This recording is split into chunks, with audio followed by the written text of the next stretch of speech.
pictures. And remember, for any habit, it takes 30 days. The first 10 days are the most are unbearable. The next 10 days are uncomfortable, and then the next 10 days you go unstoppable. That's something that I picked up from Atomic Habits.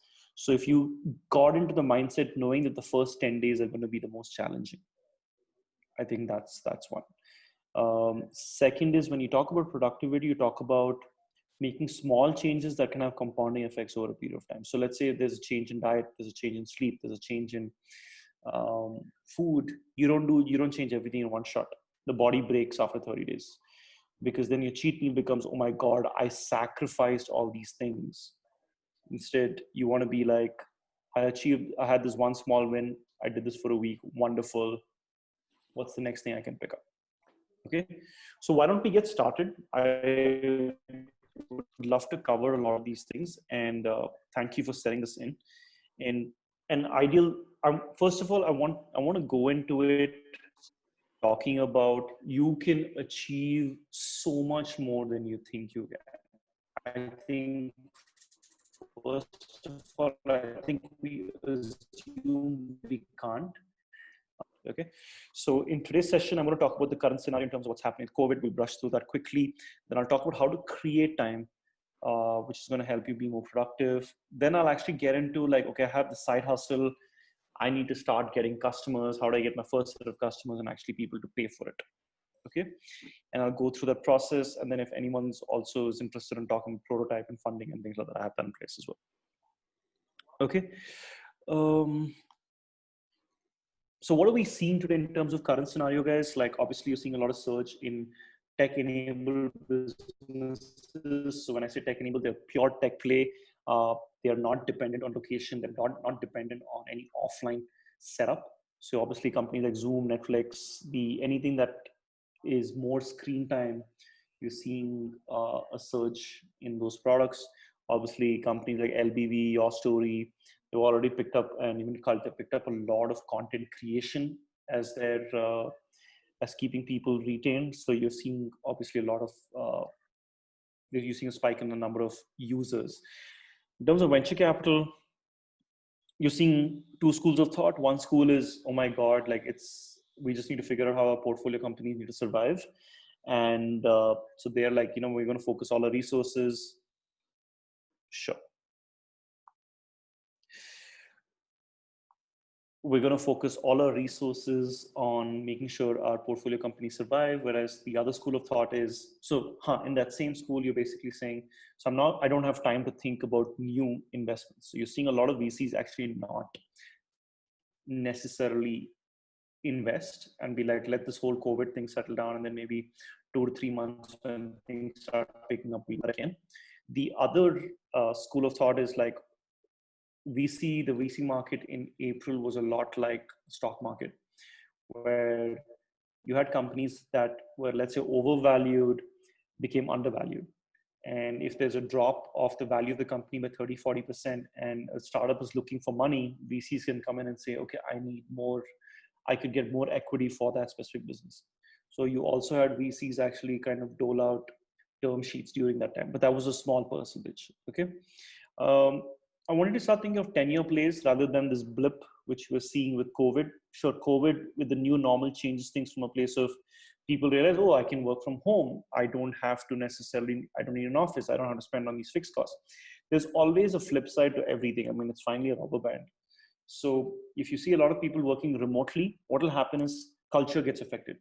Okay, guys, even before this whole COVID thing happened, I was working remotely for 3 years for companies.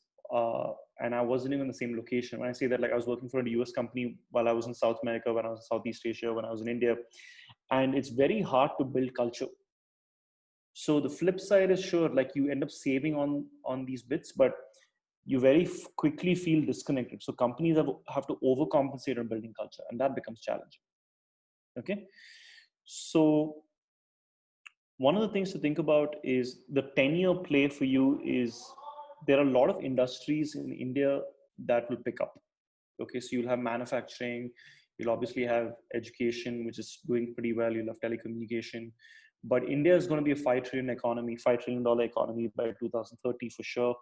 the goal for India is 2024, but let's say by 2030, if that happens. And that means you're going to have surge in all industries, and you're going to have companies from around the world. You're going to have countries putting in money into India. I brought up China because of all the trade sanctions that have been put on China. You'll see the spillover. Okay, the spillover. So I bring this because there's never been a better time to start something. I want you to think of this phase as you couldn't be given a better time to self-reflect, to think about what you want to do in this world, to think about, oh my God, these are my priorities. I actually don't need all these things. I could survive on a lot of the smaller things if required. And I want you guys to capitalize on this momentum that's been given to you. I think a lot of people can look at it and be like, oh my God, I lost my job. And I lost my job in 2015, and it was actually one of the best things that happened to me. I was working with Shutterstock, and the product that I was working with was shutting down, and they gave me 6 weeks to find another job. And I literally stopped believing in the universe. And I think that's important because I was like, F it. And I said, you know what, let me do whatever I feel like doing. And that's when I did a trip to South America, and then I got a gig remotely, and then consulting picked up, workshops picked up. So these are the opportunities where there's been a shift in inertia, and I want you to take advantage of it. Okay. So that was the philosophy that I wanted to go with. But some of the other things that I wanted to discuss, obviously, is some sectors that you're seeing in the short term getting affected are construction, retail. Obviously, real estate has gotten affected, but pharma, food, FMCG, education are going to do pretty well over the next few months. I believe there'll be maybe one more lockdown. I think we're in phase 4 right now. So we might go back to phase 3 or phase 2, given the number of cases that are going up, which might potentially happen. But I think, so just expect companies to keep you remote for a while and to stay like a little worried about, oh my God, will we be able to survive? Okay. Obviously, remote working is going to pick up in a massive way. So any ancillary tools or any offering that is offered towards companies that help, that actually help companies build culture, nothing like it. Okay. You're going to see a huge content overload. And I'm obviously seeing everyone kind of do webinars today, Instagram lives, Facebook lives. By the way, LinkedIn's also come up with LinkedIn Live. So Ayushin team, I would actually recommend that you sign up for LinkedIn Live, and when it kind of goes live, you'll be one of the early users. The advantage of that is like LinkedIn has a much better reach than Facebook and Instagram. I guess it's not being rolled out for everyone. I could see that few people in my connections have been using it, but I can't see that it's here for us. Yeah, if you have a good enough reason and you have a decent following, I know people that they've given access to are like have 10,000 followers, have like been creating content. So they actually want, I guess, this validation that or evidence that you're also going to be creating content using their tool. Yeah. But yeah. Okay. So that was at a high level. I want to kind of give you a mindset to say, never been a better time to start something. I would recommend kind of focusing on that, because you can build now, and then 6 months later, actually, when the VC ecosystem is ready, you could actually raise money. That's also one way of looking at it. Or where customers are ready to spend, they could spend on you, right? So first is creating time. Okay, this is primarily maybe the most important pyramid that you could look at. Ramit Sethi has something similar, which is with his physiological, psychological. I have kind of come up with physiological, psychological principles and tools, and I've kind of broken this down. And I actually also did a video on pyramidal productivity, so I'll share that with you.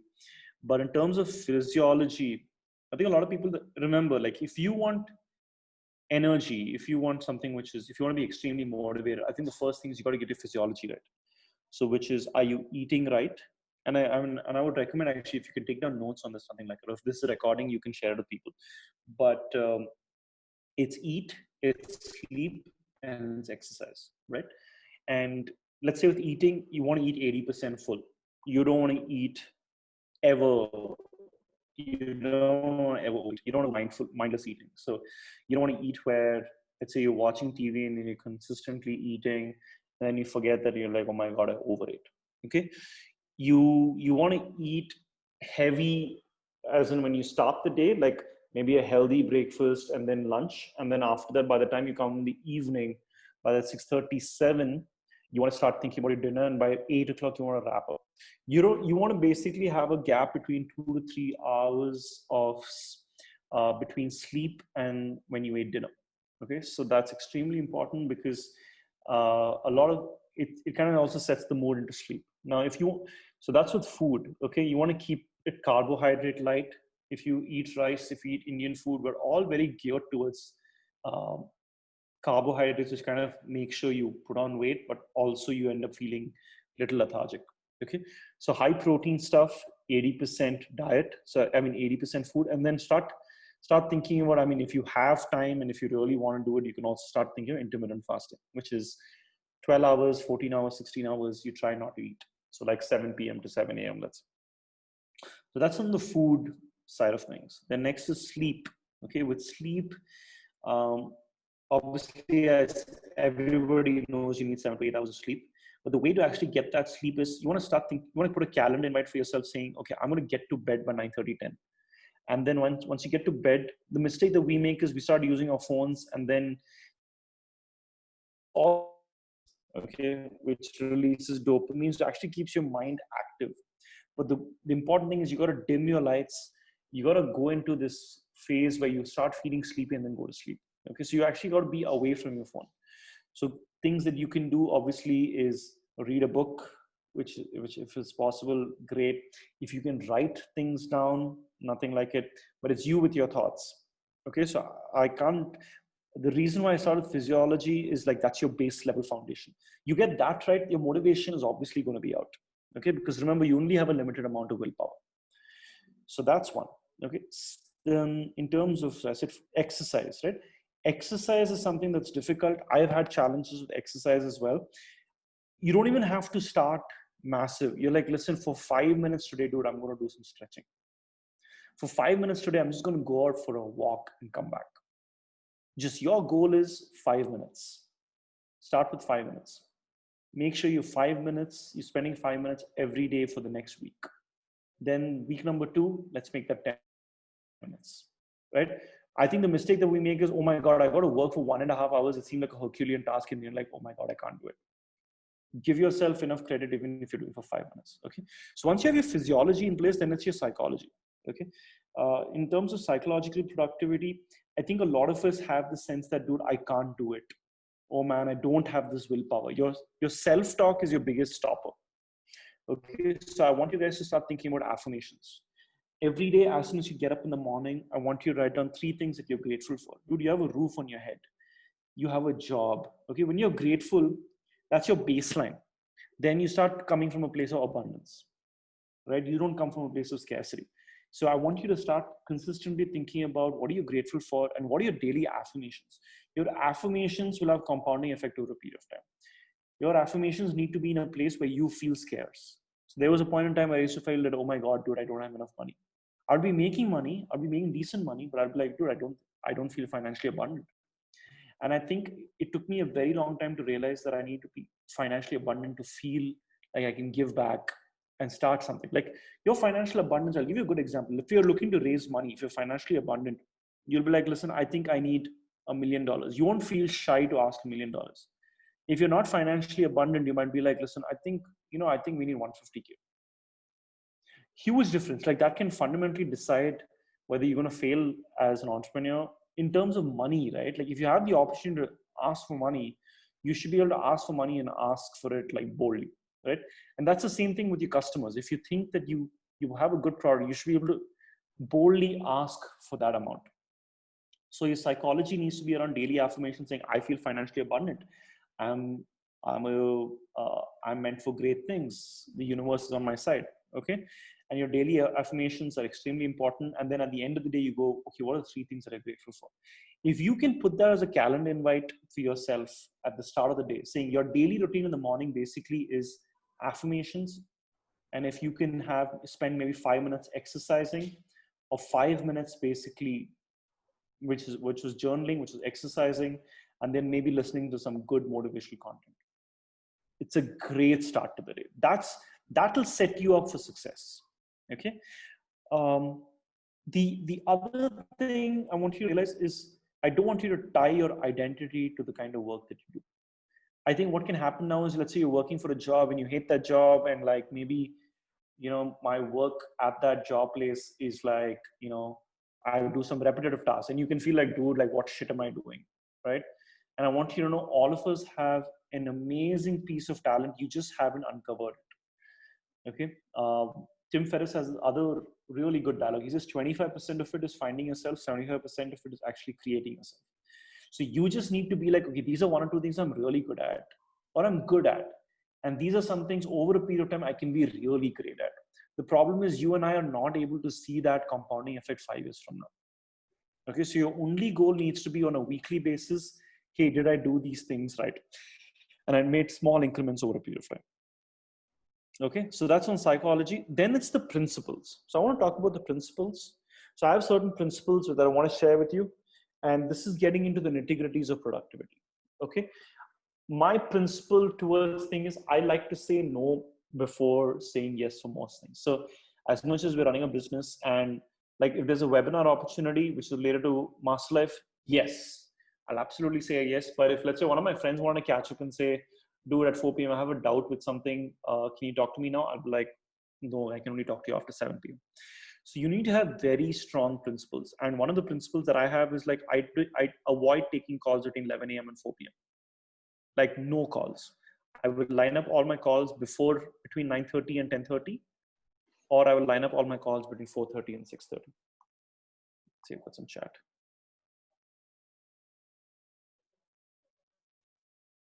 Okay, great.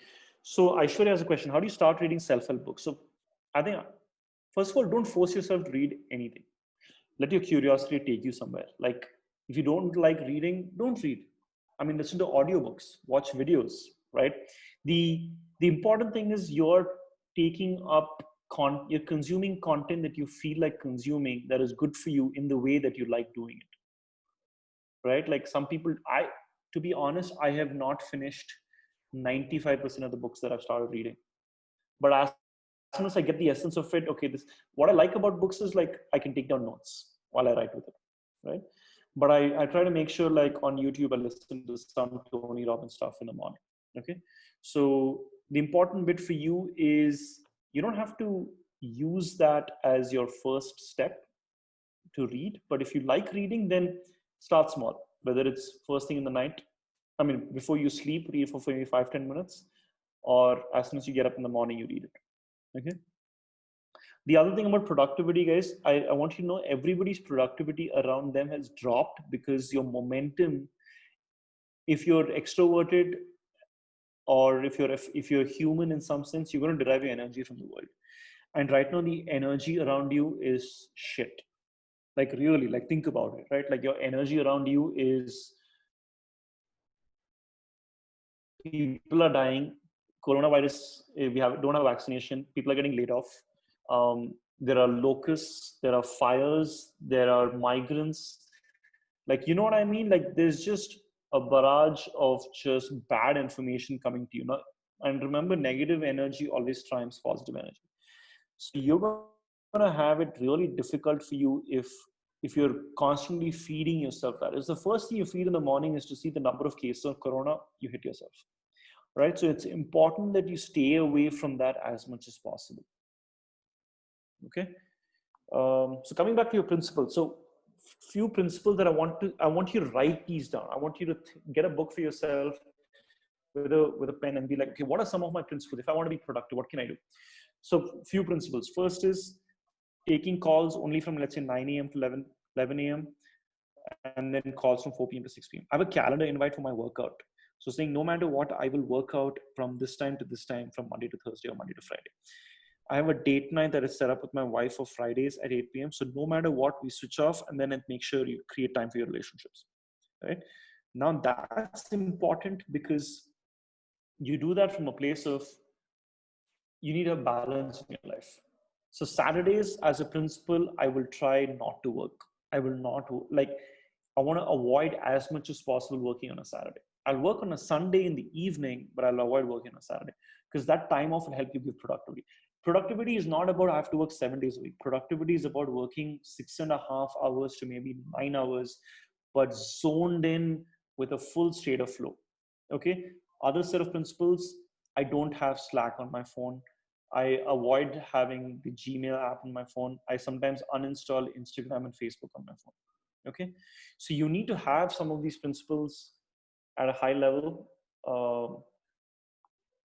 Some chat. Okay, cool. Actually, Hasri, so your question, why is negative energy trumps positive energy? Good question. So actually your brain is broken down into like the prefrontal cortex and the amygdala. Okay, so the prefrontal cortex is your rational side and your amygdala is your irrational side. When I say irrational, it's your primitive brain. Okay, so let's use the word primitive brain and or the reptilian brain and the prefrontal cortex. So we as humans, almost like if you think about till 17th century, we were fighting consistently, right? Like we're hunters, we're Homo sapiens. We had to survive in the animal kingdom. So a lot, I think we've been around for 40,000 years. So imagine over the last 40,000 years, your brain is consistently been trying to protect you. Okay. So your primitive brain is the brain that tries to protect you and says, you know what, stay away from danger, right? Only over the last 200 to 50 years, it's not like you have animals that's out to get you. You have different types of fears today, like let's say losing a job, or someone said something negative. But you being outcasted from a tribe, or you being left from or you dying, the likelihood of that happening is a lot lesser from what it was, right? So the important thing for you to do is, yeah, so as a result, your negative energy flares up your primitive brain, and it holds you in that state for a longer period of time. But it's constantly, you have to remind yourself saying like, listen, that how I feel like this is because I have two sides to myself. I have an irrational side or a rational side. My animalistic side has kicked up. Okay, that's not who I am. Okay, so good question. Does it dominate? I think it depends on individual to individual. I think a psychologist would tell you that better. Our goal as every individual is to have a balance between the primitive brain and the prefrontal cortex. But I think for most people that are risk averse, maybe the primitive brain kind of dominates that. Anirudh, just a point to add over here. So basically, what we can do is we can take up questions towards the end, because I can feel that it's like drifting the flow of your slides. If you don't mind. I understand. Yeah, I agree with you. I'll take the questions later. Perfect. Thank you. Good question. Good point. Yeah, so there are these principles. I want you to kind of have them scheduled. Have a schedule for workout. Have a schedule for when you need to sleep. I used to have a calendar inviting by 10:30, no matter what, you need to be in the bed.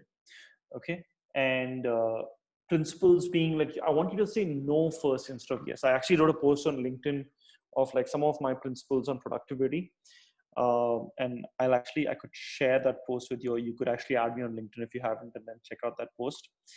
The other thing is I try to download all my consciousness in terms of what are all the activities I have on Todoist. And Todoist is basically a tool where you can list on a set of tasks. But I try to templatize everything. Like my mindset is always like, dude, how do I make sure I don't have to do this? Like if there's some task that I have to repeat after 2-3 times, I'll either be like, I don't want to do it, where I need to outsource, or how do I automate it? And I want you to have that kind of approach. Your approach first needs to be, dude, I don't feel like doing it. How do I outsource it? And I want you to start thinking about your time as $1,000 an hour.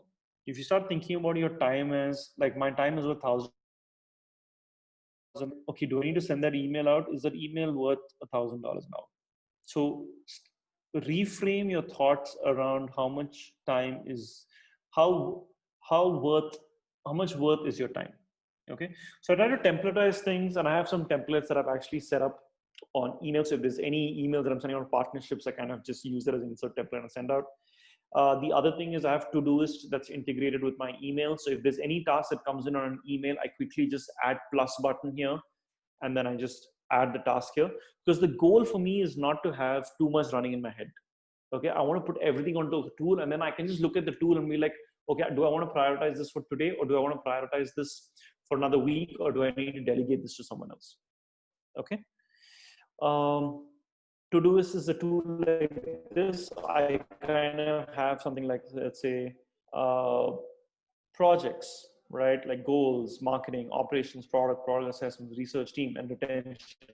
So I kind of have, I just put stuff out, and then you can use Todoist to say, okay, you can assign it to somebody, and then they get an email. Okay, so figure out what is the tool you want to use for yourself.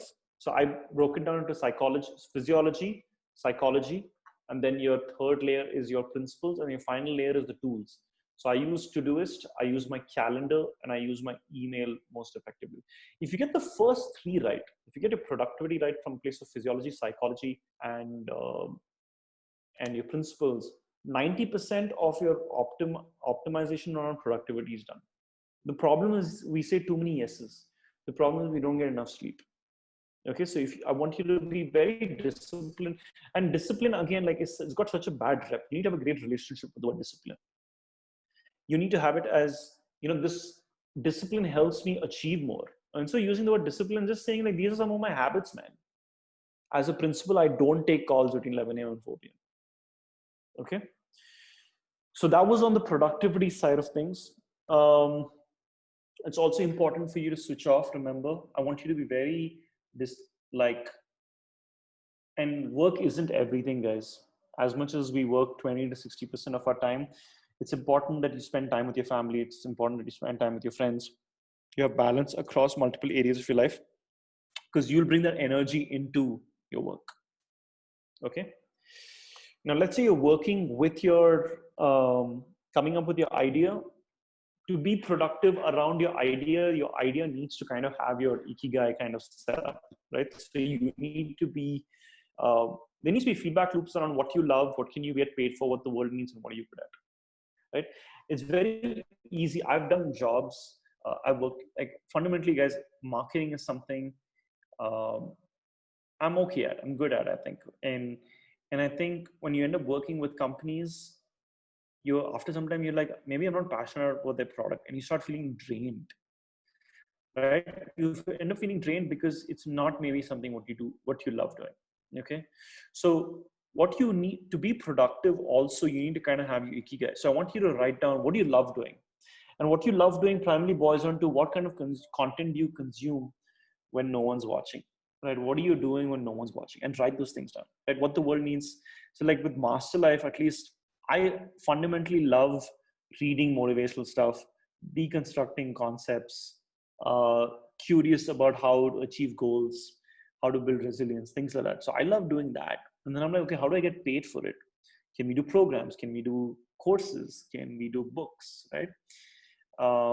And what the world needs. So you kind of need to have that kind of Venn diagram with four circles intersecting. And very quickly, what could happen is when you're at work, let's say 9 a.m. to 6 p.m., you're doing something which you don't like doing. If you hate it, you gotta kind of reach a level where you're like, I don't want to do this.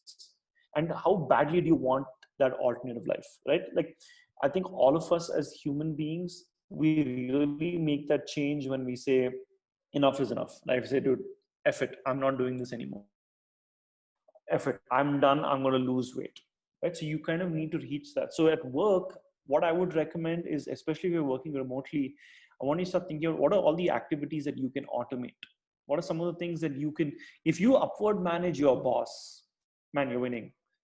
Let's say if you're working with me, and if you told me like, hey, these are the things I need to, these are the things I'm working on today. These are things I will finish by 6 p.m.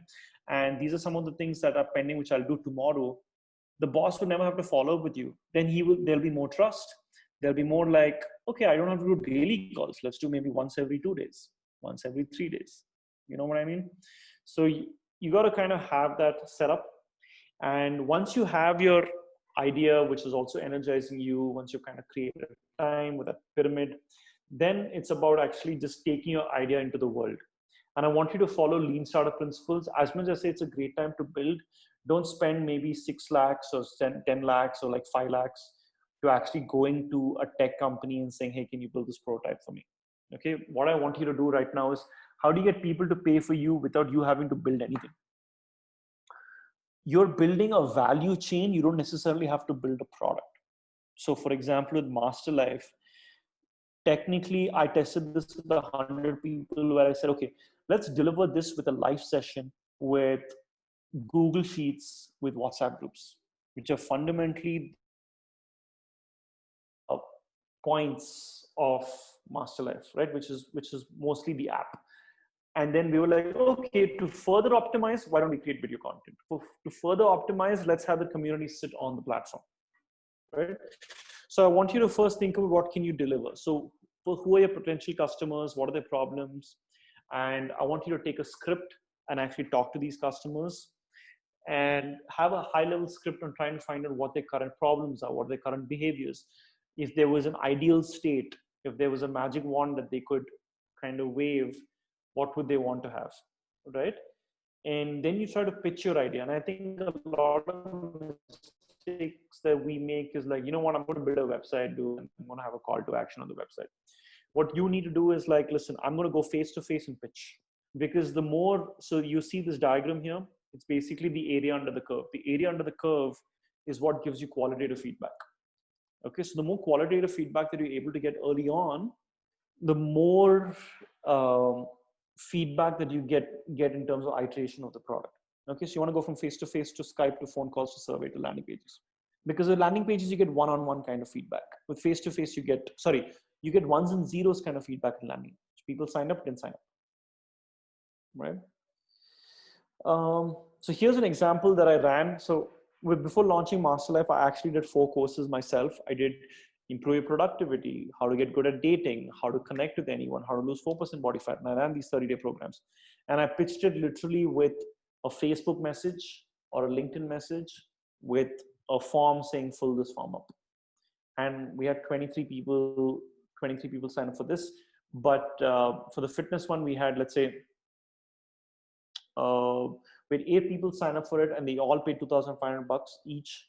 So we had these bits, okay, and it was validation. And then I delivered this service using Google Sheets like this. Okay, so do you sleep for 7 hours? Yes or no? Do you have no sugar in your coffee? You know, things like that.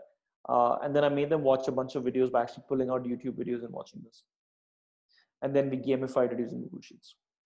Okay, so something that for you to think about is 3 steps: exploration, pitch, concierge. Explore who your customers are, what are their problems, what are some of the assumptions underlying those problems. Can you pitch it using, let's say, face-to-face? Can you pitch it using a landing page and get people to sign up and pay for it? Maybe a letter of intent, get something from them.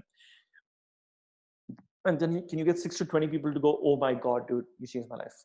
Oh, thank you so much. Okay, so that was on the lean startup. And then it's competition. Then obviously laying out your competition, seeing how you're really different from your competitors. So you could kind of do like a x-axis, y-axis setup. And then you could build a prototype out. For any of you looking to build a prototype, there are 3-4 ways to do it. One is a dev shop. One is a dev shop, which you can use. One is potentially like you can use freelancers. One is obviously find a co-founder like person, build it with them. Or you can use existing tools like WordPress, Teachable, and kind of do your own DIY setup.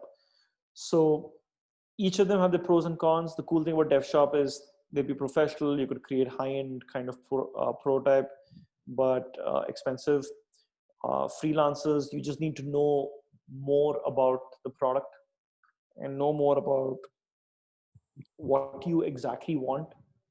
And freelancers come at a mid-price, whereas Teachable and DIY is really cheap.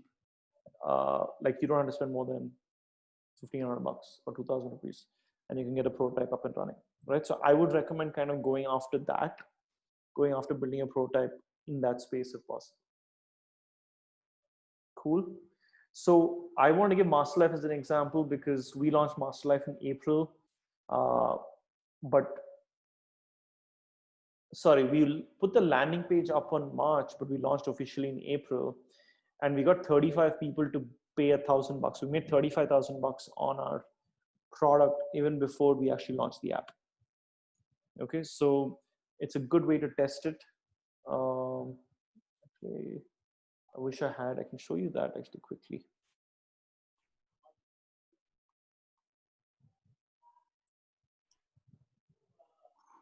Yeah, so you see Master Life, right? So we have the white lead method and all of that. We set up a really nice landing page, and then you see $299, $699, and then here we had $1,000. And we said lifetime access, and it was only till May 1st. And then we said, okay, we'll change the value to 2,499, and now till May 31st. All right. So that was something which was interesting, and I would recommend that you guys kind of test that with your size on your side as well. In terms of funding, obviously funding is really dried up. But something to think about is maybe over the next 3 to 6 months, if you can figure out where you build a product, get traction, and you don't have to build VC funded businesses, guys. Really, it's not important for you to build a VC funded business. It's important that you build a business where your customer goes, dude, I really like what you did. Thank you.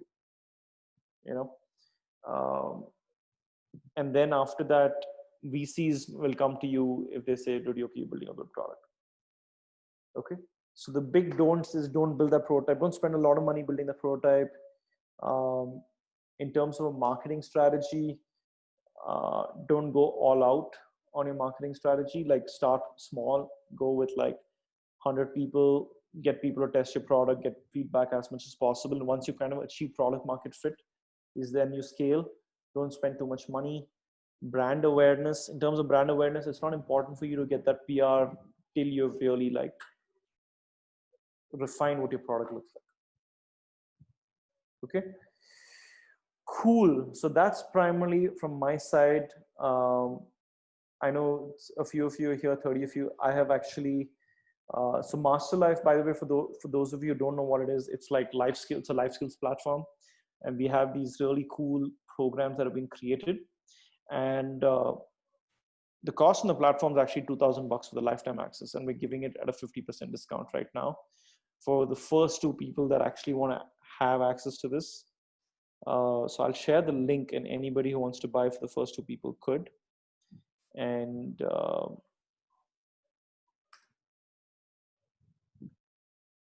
yeah, and then if you're interested, you could buy. Cool. So that's primarily it from my side. I think Kapil has a question. How many users signed up after May 1st approximately? So actually after May 1st, we've had till today, we've had a little more than 104 customers buy a product, but they've either bought the subscription or the lifetime access. So we had in April, we had, I think, up to 65, and I think in May we've had after that.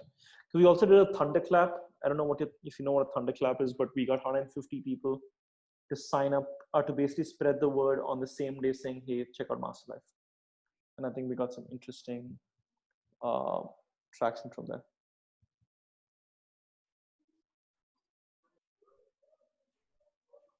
Perfect. That was insightful, Anirudh.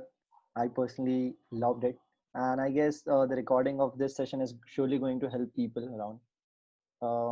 So yeah, what we can do now is one thing that I like everyone to do is what maybe you can just turn on your webcams, and if anyone has anything to ask, they can unmute themselves and go ahead and ask questions to Anirudh, because I have my set of questions that I have received from the people over social media who are following our community and who are a part of community. So I'll be shooting few questions towards Anirudh, but at the same time, if you feel that there is something that you want to ask, please unmute yourself and go ahead and ask. So Anirudh, I'll go first and I'll ask few questions. So basically, one person from Hyderabad, he has asked you this question over Instagram, that what according to you are a set of questions that everyone should ask themselves before pursuing their side hustle?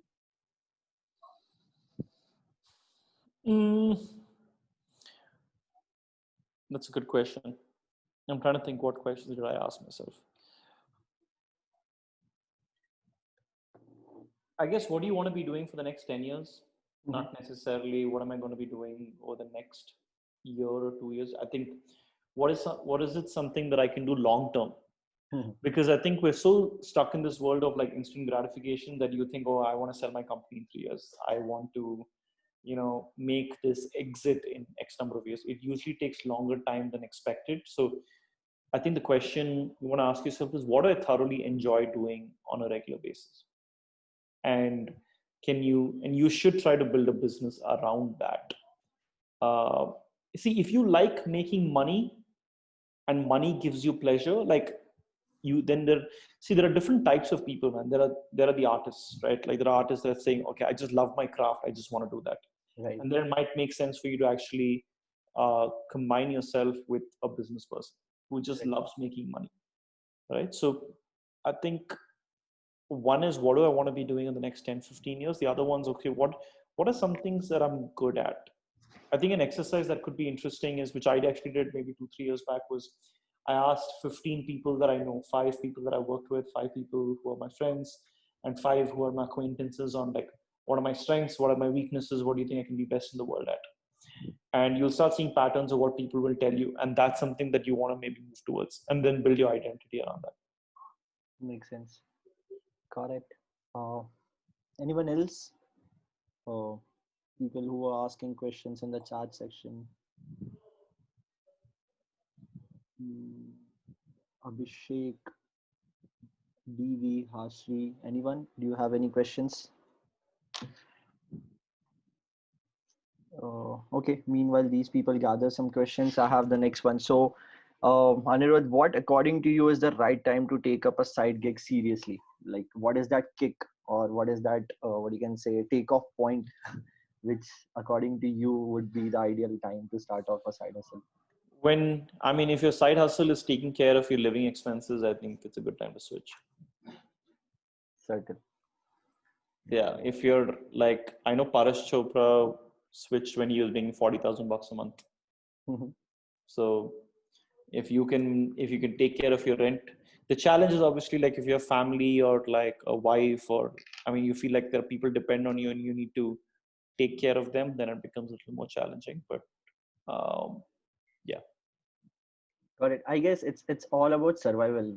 Like once you are sorted with your survival game, probably that's the point wherein you start taking that risk. Yeah. Got it. Yeah. Hashri has a question. I have a primary job, a freelance gig, a startup with a partner, and some pet projects that I want to carry forward. How do I segregate my time for everything? Wow, you are doing too many stuff. I agree. I think, Hasri, like, productivity is also about saying no, and I feel like I think you forget the switching cost. Are you still there, guys? You can hear me, right? Because Ayush's Yeah, yeah. screen is frozen. Okay, fine. Um yeah, I think so. I can tell you a personal story. I remember when I was 27, I was getting gigs and I was like, oh my God, I can do all these gigs. And every gig came with some money. So I was like, oh, you know what? I can do 4 gigs at the same time. You forget the switching cost. When you switch from one gig to another, right? Your mind just, like, you're never completely able to compartmentalize and say, I'm thinking about this. So I think anything more than 2 is just a lot. The fact that you have a primary job, a freelance gig, that means you're either not happy with the kind of money that you're making and you're trying to figure out, okay, I can make on more ways, or you're saying, like, I feel like I have all these opportunities, I'm good at all these things, I can do all of them, right? I think Warren Buffett has this thing, he's like, write your top 25 ideas and then pick your first 5, and then from there pick your first one. So you just need to, I know, man, and like, you can have this FOMO. And what you can do is, remember, guys, like, you don't have, it's weird. Like, you need to work on, if you look at how most people have made their money, right? They started one primary business. They focused on it. They figured out how to make revenue out of it, took it to a certain threshold. Once you start reaching a certain threshold, then you start getting new opportunities where people want to collaborate with you. Like, why is it that, let's say, every second person, if they had a choice, could be like, I want Kunal Shah as my advisor. Now, Kunal Shah, luck comes to him, where, like, luck will find him, right? Like, people will be like, okay, listen, I want, Like imagine Cult comes to Kunal Shah and be like, listen, can you come and be an advisor?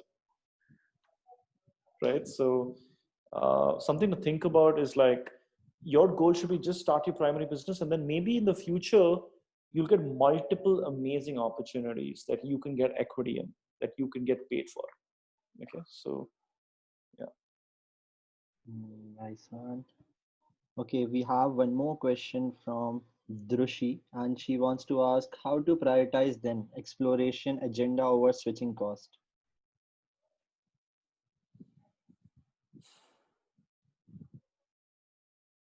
I think, you know what, with the challenge with switching is, I mean, you should try it. I think everyone should try it, right? You'll try 3, 4 things, and then you'll fail, and then you'll realize, dude, I don't think I can do most things. I need to do 2 things, right? So I don't know exactly when you mean how to prioritize an exploration agenda over switching costs, but uh, I would recommend. See, like if you look at a lot of people also, right? Like let's take all these athletes. They started actually working on their craft at 6 or 7. And by the time they're 17, 18, they're really good. They put in the 10 years even before you and I actually put in those 10 years. So what's happening now is you're in a state in your life and you got to think about what are the next 10 years I want to put in effort that my work can have compounding effect. So you can be at 26 and think, oh my God, dude, like I'm running out of time. But think of like, let's say you start at 36 and then you're like, oh, 36, what do I want to do? So people hit that stage at different stages in their life. I don't want you to be hard on yourself saying, okay, I need to figure it out now. Okay. But remember, like you have to give yourself horizons. What do I love doing? Like, and if I was going to do this for the next 10 years, what would that look like? But that's how you can say no to a lot of switching things. How do we find out what we're good at? Like, yes, this is the thing I want to do and excel. And nowadays there are too many ideas which comes to my mind, and it's difficult for me to choose one of them.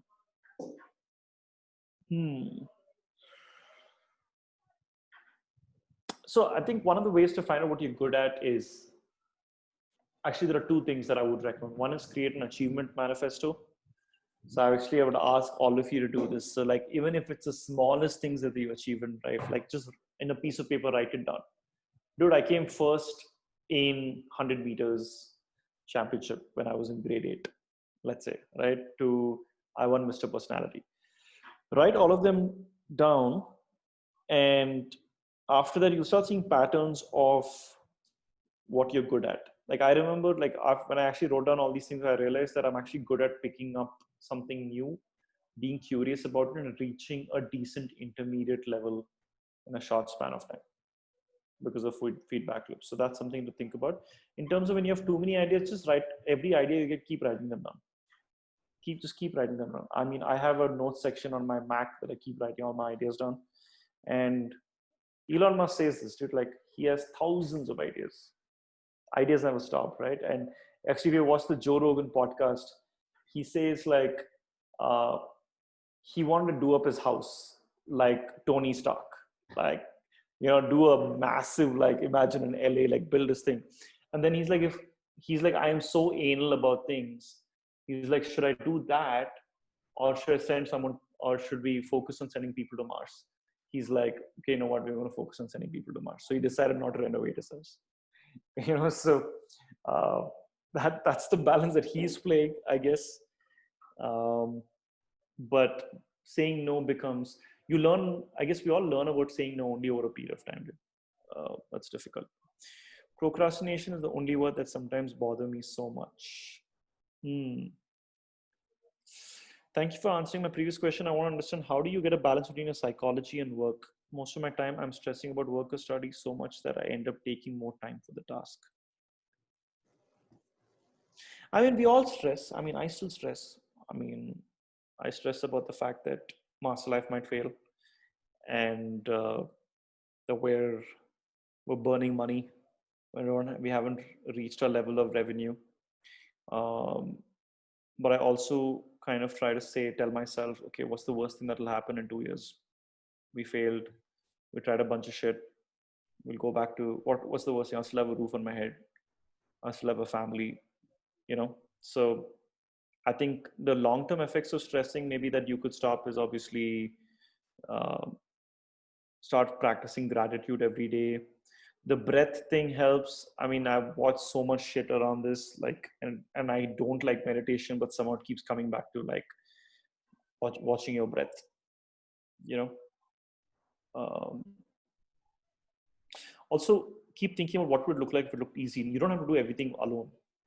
I realized actually halfway through that, dude, I can't do things alone. So it's important that you start adding accountability partners. You start adding people who you can kind of be indebted to. Like I've performed better when I know I'm responsible for someone else, not just responsible for yourself. You Mm. know? I think Hasri's share a thought that I ought to focus on that apart from my job. Instead of doing 10 things, I could take it. Mehul, what is your view on solopreneurship? Up to you, man. Solopreneurship could, if you get enough traction, would mostly become entrepreneurship. I mean, what's the difference? You're saying you're doing this by yourself, and then if you get enough traction, you're like, okay, you know what? I don't want, I need a team to kind of take this forward, right? So when do you realize that, yes, I'm able to follow the principles without my calendar reminding me and becoming a habit? It's already a habit in terms of time to sleep and time to get up, and knowing that I have 9:30 calls, I don't have to scramble and say how I'm going to start my day. Uh, and it's like now I'm trying to say, okay, Tuesdays and Thursdays we do Insta lives. But the important thing is, again, not to be hard on yourself. Like if you have 15 things you got to change for yourself, you start with one. Do that for a week. Do that for 2 weeks, and then after that, add the next layer. So you create an ideal scenario for yourself, saying, I need to get up at this time. I need to sleep at this time. I need to brush 2 times a day. I need to, I don't know, floss my teeth, like whatever you want to do. And then from there, pick one, make it a habit for 3 weeks, pick the other one. Yeah. Got it. Yeah. Anirudh, this question is coming from me, and as you know that it's been two years now that I have been doing this growth focus as a side gig for myself and for the community love that I have.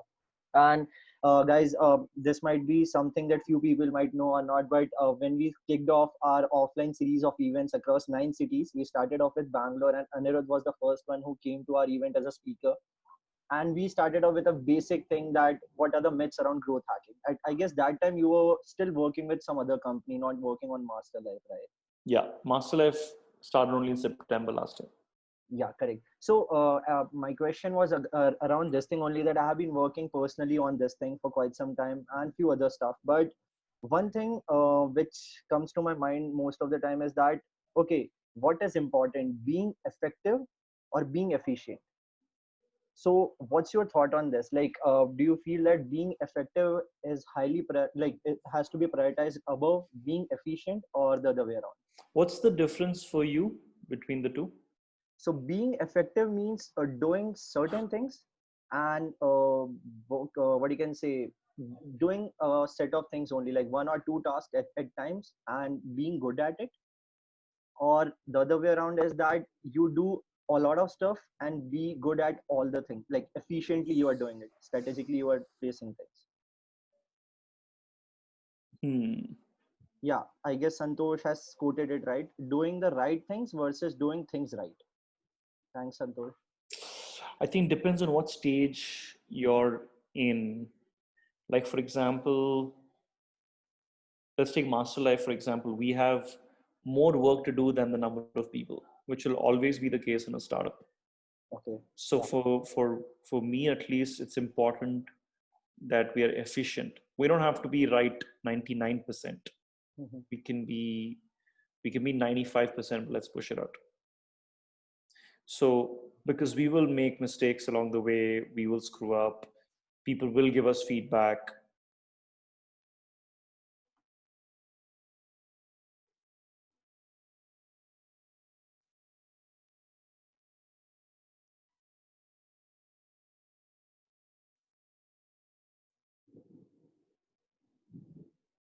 लग गया ना?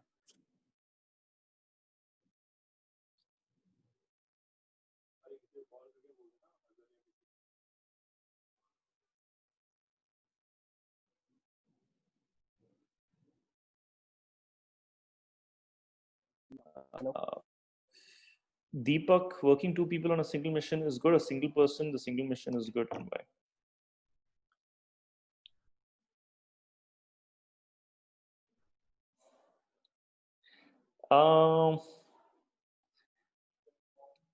Pros and cons of both. I think with single person, single mission, or like let's say a single founder, is you can make decisions quickly, but you don't have someone else's energy to bounce off. Whereas if it's two people on a single mission, you have accountability. So actually, I would recommend trying to get as many people around you to support you with this as quickly as possible. Cool, man. Anirudh, I have a question. So, Piyush this side. So, I've been always struggling with marketing my side hustles. So, whether it's GrowthWorks or whether it's some other thing I've been working on, but I've been always struggling with marketing my side hustle along with my job. There are multiple reasons. One is my founder does not like me working on my side hustle. Another is I don't get too much of time to market my side hustle. So can you share some tips around that? I think you got to become consistent and have some non-negotiables around it. So it's like no matter what, between this time and this time, I will work on my side hustle or I will do marketing for your side hustle. I think the challenge with, like if you're working for a small company and you're working on your side hustle, people are always going to be like, man, you have more time. Why can't you work more towards this company, right? I think because they're coming from a place of scarcity. They're like, oh shit, if you quit, what will I do? Exactly, So, it's the scenario. Yeah. I would say don't talk about your side hustle as much around this person. Make sure you're always efficient in getting stuff done on time. I told you, if you're on top of things and you're behaving like an entrepreneur in the company, then they wouldn't really talk about it. But to create time, like be like I try to schedule my LinkedIn posts on Saturdays. And if you can say, you know what, on a Saturday between this time and this time, I'm going to work on this. So you have to make it a habit, man. It's like a workout. And you got to start thinking, I don't think you're giving your side hustle enough importance from a place of, and that's okay. Like survival is fucking as important as life, dude. So there is an absolute reason why you're working hard on your job, right? I think I don't want you to see like, first of all, you can't call it side hustle. I want you to start thinking of it as like that's your next job that you're going to start transitioning into.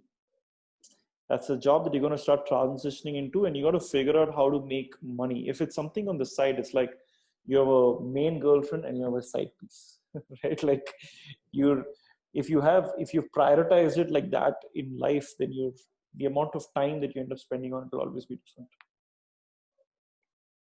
So anyway. Sure. Yeah, the example was really great. The side piece.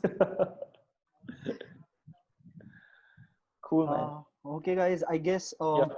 Maniro, that would be it from our end. So I'll take a couple of minutes to just give you a background about how we came up with this session and what GrowthWorks is all about, because I can see that I can see a lot of familiar faces and names which are already familiar with GrowthWorks, but just taking a minute out of this. So basically, I run this community which is all about people who are enthusiastic about growth marketing and all those stuff, and it's by the name GrowthWorks. It's been 2.5 years, as I said, that we have been in the ecosystem, and we have been catering to all set of professionals as well as student communities out there who are very much interested in growth. Having presence in 8+ cities of India and more than 750+ growth members as a part of our community, you can say we are one of the fastest growing growth community in Indian ecosystem, at least. So in case you want to be a part of this community, probably what you can do is I have just shared the link over the chat itself. You can click on this link and join, like try joining this once. But just make sure that yes, you are sincere about joining this community, because again, this community is all about giving first and then asking for something back, because that's how community works. And please make sure that you answer the question at the time of joining the community. um, the last thing is that first of all, thanks a lot, Anirudh, for taking out the time and helping Sure, us man. with this thing, because we have been setting up a lot of webinars around things related to growth and marketing. This time we wanted to do it on a very generic level, which can help people not just who are a part of this community, but apart from other apart from people who are not from this community as well. Sure. So I personally got to know a few good things as a takeaway from here. So thanks a lot for joining us today. Sure, man. Guys, we have another webinar lined up that is coming on 10th. I'll just like a moment to I'll just take a moment and share the screen. Just a sec. Sure. Can I drop off? If Yeah, you're definitely. cool. Thank you guys so much. Have a great day. Ayush, thank you for having me. Okay, Thanks, I'll talk to you Anirudh. guys soon. Ciao. Yes, Bye. bye bye.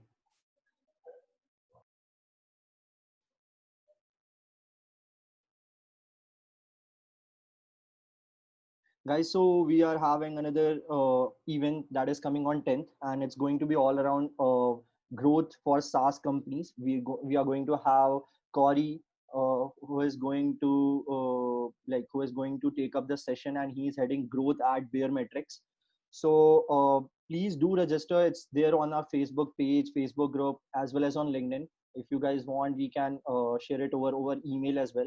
About this session, I'll be sharing the what you can say. I'll be sharing the deck that was presented by Anirudh, as well as the recording of this session to each one of you over email, so you can make the most of it, as well as this recording would be available over YouTube channel as well. So once again, guys, thank you for joining us today. If in case you have any questions, you can shoot it in the chat section below, or maybe what we can do is we can network for a few minutes if you guys are interested in that, or otherwise we can sign it off from here. So once again, thank you for joining us today.